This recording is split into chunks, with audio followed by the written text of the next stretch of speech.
কালকের ভিডিওয়ে তোমাদের সাথে শেয়ারই করা হয়নি যে গণেশের ফুটবল খেলার টিমটা আদৌ জিতলো নাকি হারলো।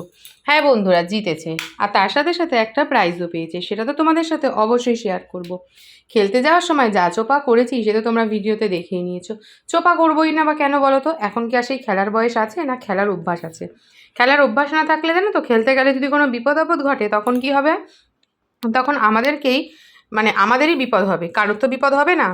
পুজোর বাসনগুলো ধুয়ে নিয়েছি, আর টাইটেল থাম্বনেল দেখে তো বুঝেই গেছো যে আজকে রয়েছে হলো শ্রাবণ মাসের তৃতীয় সোমবার। সেই জন্য মহাদেবের মাথায় জল ঢালার একটা প্রস্তুতি পর্ব শুরু করেছি। গণেশ কালকেই ফল এনে সব গুছিয়ে রেখেছিল, আর আমিও ঠাকুর বাসন মেজে সকালবেলা সমস্ত কাজ গুছিয়ে নিলাম। আর এই হচ্ছে সেই ঐতিহ্যবাহী প্রাইজটা কিন্তু বেশ ভালোই লেগেছে। মেমেন্টোটা দেখতে কিন্তু খুবই সুন্দর। যারা অর্গানাইজ করেছিল সেই অর্গানাইজারের নাম হচ্ছে সাজবাতি, সেই কারণেই এটা ওরকমভাবে হয়তো নামটা দেওয়া, হয়তো, আমি কিন্তু সঠিক জানি না। গণেশকে জিজ্ঞেস করব, আর করা হয়ে ওঠেনি। এদিকে রান্না তো বসিয়ে দিয়েছি, আর আজকে রয়েছে সমস্ত কিছু নিরামিষ রান্না বান্না। যেহেতু আজকে আমি উপোস করব, আজকে আমি কোনো মাছ মাংস ছোবও না, আর রান্নাও করব না। ভাত, ডাল, আলু ভাজা, এই হচ্ছে আজকে রান্নার রেসিপি। আর মনার কিন্তু আজকে থেকে এক্সাম শুরু হচ্ছে, তার মানে বুঝতেই পারছো কতটা ব্যস্ততার মধ্যে দিয়ে দিনটা শুরু করলাম। শুভ সকাল বন্ধুরা, খুঁজে লাইফস্টাইলে আবার একটা নতুন ভিডিও নিয়ে সবাইকে জয়গুরু জানিয়ে চলে আসলাম। আজকে হচ্ছে সোমবার, আজকে হচ্ছে মহাদেবের বার, শ্রাবণ মাস। সেই জন্য আজকে রেখেছি হচ্ছে উপোস। আজকে শ্রাবণ মাসের মধ্যে এটা তৃতীয় সোমবার। সেই প্রথম সোমবার থেকে টার্গেট নিচ্ছি যে একটা সোমবার আমি উপোস করি প্রত্যেক বছর, সেটা করব। কিন্তু সেই টার্গেট আমি ফেল করেছি। আজকে আশা করি যে টার্গেটটাই পাস করবো। তো সমস্ত প্রস্তুতি পর্ব তো মোটামুটি নিয়েই নিয়েছি, আর ওদিকে যে রান্না বসেছি সবই আজকে নিরামিষ। সেরকম কিছু না, ডাল আর আলু ভাজা, ভাত, এই হচ্ছে ওদের রান্নার আজকে মেনু। যখন আমি খাবো না তখন মেনু অল্প থাকবে। তো চলো, রান্নাবান্না তো শুরু করে দিয়েছি, গণেশ শুরু করেছে, আজকে তাড়াতাড়ি বেরোবে। আর সব থেকে মোস্ট ইম্পর্টেন্ট পার্ট হচ্ছে আজকে মনার রয়েছে এক্সাম স্টার্ট। মনার আজকে লাইফ সায়েন্স এক্সাম। তো এক্সাম স্টার্ট বলে ওটা নিয়ে ভীষণই চিন্তিত আছি হচ্ছে গাড়ি নিয়ে। গাড়ি, মনার এবারে এক্সাম দিয়েছে দুটো থেকে যেহেতু এক্সাম, গাড়ি এখন দেবে কি দেবে না এখন অবধি কোনো কনফার্ম করেনি। যদি গাড়ি না দেয় তাহলে আমার হয়ে গেল অবস্থা, আমাকে মেয়েকে নিয়ে ছুটতে হবে। বেলা 9:30 দিয়ে রয়েছে আমার আবার টিউশানি। বুঝতেই পারছো কতটা প্রেশারের মধ্যে দিয়ে দিনটা শুরু করছি। তো ভিডিও বেরিয়ে গেছে, মনার জন্য একটু দুধ গরম করলাম। মনার যেহেতু দুটো দিয়ে পরীক্ষা, ও বলছে ও সকালে আর টিফিন কিছু খাবে না। একদম ও দুপুরবেলায় 12:30-12টা, গাড়ি কখন দেয় সেটা হচ্ছে সব থেকে বড়ো কথা। একদম ভাত খেয়ে রেডি হবে। তো আমি আর কিছু জোর করিনি, এই যে দুধ রেখে দিলাম এখানে। এখন আমি যাবো হচ্ছে সবার আগে স্নানে।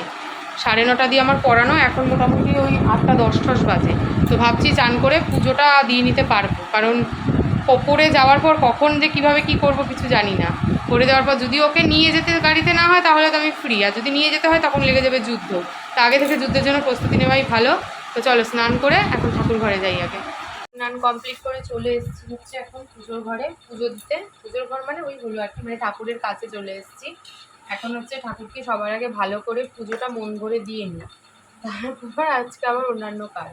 মনা গেছে স্নানে, মনাকে বললাম তুই একদম স্নানটা সেরে আয়, কারণ বেলার দিকে একটু পড়তে পারবে। সকালে তো ঘুম থেকে দেরি করেই উঠলো, যেহেতু বেলায় পরীক্ষা। আমিও আর ডাকিনি, এক সাবজেক্ট পড়েই চলেছে, বিরক্ত লেগে যাচ্ছে। ছোটোবেলায় আমারও এই জিনিসটাই হতো। চলো এখন পুজোটা দিয়ে ফেলি।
কমপ্লিট, ফল ছরণামৃত খেলাম।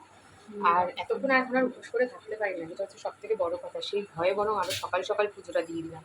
চরণামৃত খেলাম, খেয়ে একটু ফল মুখে দিয়েছি, এখন খাবো হচ্ছে জল। এই জলটাই হচ্ছে শরীরে ঢুকবে, যেটা সকালবেলা এক গ্লাস খাওয়ার অভ্যাস, এই অভ্যাস এখন ভীষণ বাজে হয়ে গেছে না তো। কোনো উপোস খাপাস করলে খুব অসুবিধা হয়ে যায়। আর মানুষের এখন এরকম হয়েছে যে গ্যাসের ওষুধ উপোস করে যদি খালি পেটে থাকি তাহলেই গ্যাস হয়ে যায় প্রতিটা মানুষের। মনা স্নান করে এসেছে, এসে আবার বসেছে পড়তে, আর আমি এখন এই ঘরে মাদুর পাতবো। এই ঘরে আমার পড়তে আসবে, রোজ যাবে এখন ওই ঘরে পড়তো, যেহেতু পরীক্ষাও আজকাল এই ঘরটায় পড়বে না, ওই ঘরে গিয়ে পড়ুক মন দিয়ে। বাজে হলো প্রায় 12টা 25, মনা পুরোপুরি রেডি, খাওয়া দাওয়া স্কুল ড্রেস করে মোজা পরে বসে আছে। এবার শুধু কেস করার পালা। কেসটা ঘরেই করিয়ে দিতাম কারণ কাঁচাই রয়েছে কেসটা, কিন্তু আজকে যেহেতু পুজো দিয়েছি ঠাকুর নিচে বাবা তারকনাথ, ওই জন্য কেস রাখিনি ঘরে। ওর এখন ঘুম পেয়ে গেছে, এত বেলা করে পরীক্ষাও কোনোদিনও দিতে যায়নি, তাই ওর ভালো লাগছে না। কিন্তু কী করা যাবে, এটা তো স্কুলের নিয়ম, এখানে কারোর কিছু করার নেই। ওকে গাড়িতে তুলে দিয়ে এসে তারপর আমি সাবুটা মাখবো, মেখে সাবু খেয়ে আমি একটু শোবো। আমার আর শরীরটা চলছে না। আমার সামনে শোবো, একে তো সকাল থেকে চরণামৃত খেয়েছি, আর 2-3 টুকরো আম খেয়েছি, 2-3 টুকরো শশা খেয়েছি, আর অর্ধেকটা সন্দেশ খেয়েছি। এই হচ্ছে সকালে খেয়েছি। খেয়ে এতক্ষণ চিল্লামিল্লি করে এতগুলোকে পরিয়েছি, এখন তো শুধু জল খেয়ে যাচ্ছে। আর তো কোনো খাওয়ার মানে সলিড ফুড কিছু নেই পেটে। সাবু মাখা আমার কমপ্লিট। সাবুটা কলা, চিনি, দই এসব দিয়ে মেখে নিই। এখন বাজে হলো দুপুর 3টে। আমি বিছানায় শুয়েছি তখন কটা, 1:30 হবে।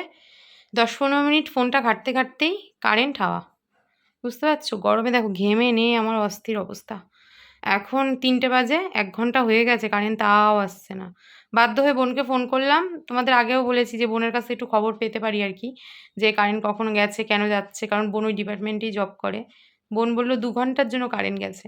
শুনে হঠাৎ করে মনে পড়ে গেল, গণেশ আমাকে 2 দিন আগে একদিন এসে মেসেজ দেখাচ্ছিল যে ইলেকট্রিক ডিপার্টমেন্টের ওখান থেকে মেসেজ দেয়, এখন সবার ফোনেই মোটামুটি মেসেজ দিয়েছে যে 2 ঘন্টা কারেন্ট থাকবে না। এবার কবে থাকবে না সেটা জানতাম না, এটা হচ্ছে আজকে। মানে সাবু খেয়ে আমি এখন সাবুর মতন হয়ে শুয়ে রয়েছি।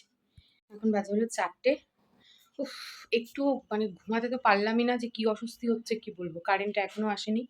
মনা তো আশা করি 4:10-15 মধ্যে বাড়ি ঢুকে যাবে। মনা আসলে মনাকে খাইয়ে নিয়ে তারপর সন্ধ্যে পুজোটা দেবো। এত তাড়াতাড়ি আর সন্ধ্যে পুজো কী দেবো বলো? অন্য সময় তো 5টায় আসে, ঠিক আছে আগে দিয়ে দিই।